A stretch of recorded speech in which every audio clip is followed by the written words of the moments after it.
Thank you. We have more details now. The people of Jamaica bracing for Hurricane Matthew. Forecasters predict that it could actually make landfall on the southern coast today. Meanwhile, streets in Kingston began flooding rapidly yesterday as the first rain bands from Hurricane Matthew drenched the island. Major roads in the capital city filled with water within minutes of the torrential downpour. Cars quickly stalled as rain-drenched owners tried to push their vehicles through flooded streets.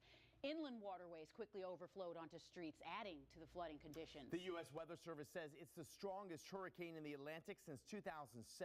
Heavy rains already hitting the island. And like Marla mentioned, Matthew is still a Category 4 hurricane. Beaches are closed. Jamaican officials are telling people to go to shelters and churches and do what they can to prepare for the worst. The demand for gas has spiked over the weekend, as you see there. Yeah, long lines also a common sight at grocery stores. The video you see here was shot at a store in Kingston. Items like water, non-perishable foods, and batteries for flashlights cleared the shelves. Neighboring countries like Haiti and Cuba are also preparing for the powerful storm. Hurricane Matthew is expected to wreak just as much havoc on those countries as well.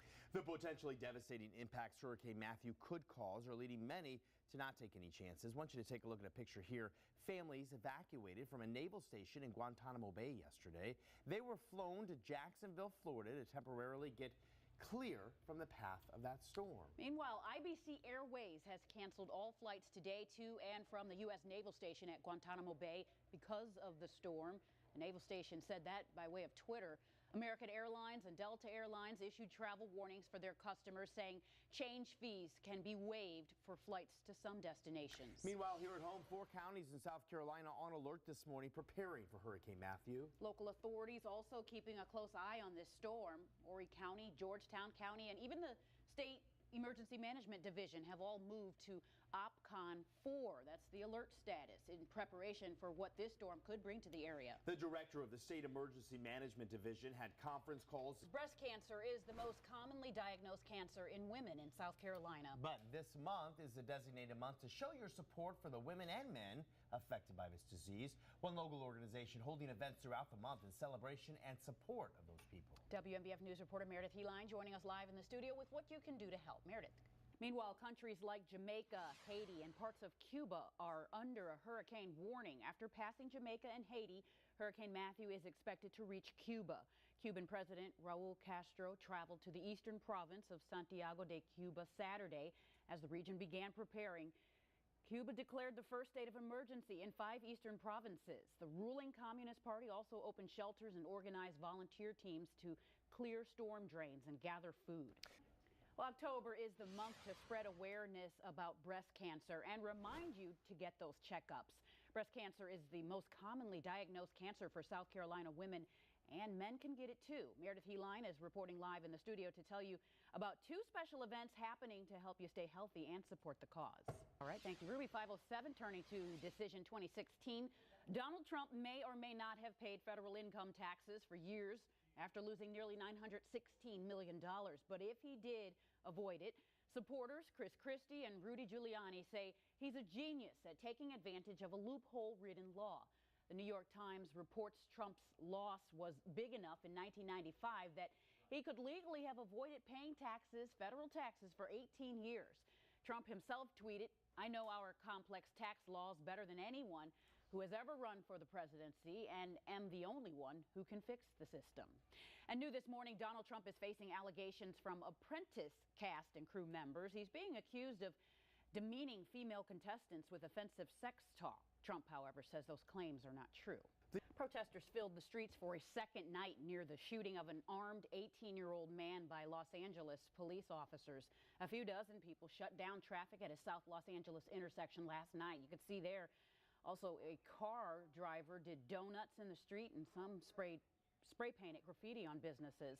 The protests came after a vigil was held nearby for Carnell Snell Jr., who police say was shot and killed after he ran from a car that officers tried to stop because they suspected it was stolen. Police also say a gun was found where he died. Happening this week, and body cam video. Students at a university in North Carolina are protesting the national anthem.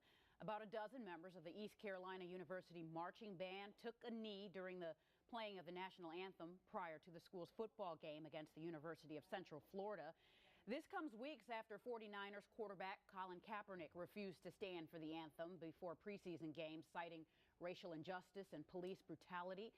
ECU Chancellor Cecil Staton issued a statement saying that while the school acknowledges the disappointment felt by fans, he urged them to act with respect for each other's views. New overnight, 2 major assaults by the Taliban in Afghanistan. In the latest attack, the local police chief in the southern Helmand province was killed. Helmand, a Taliban heartland, is the source of most of the opium produced in Afghanistan, which helps fund the insurgency.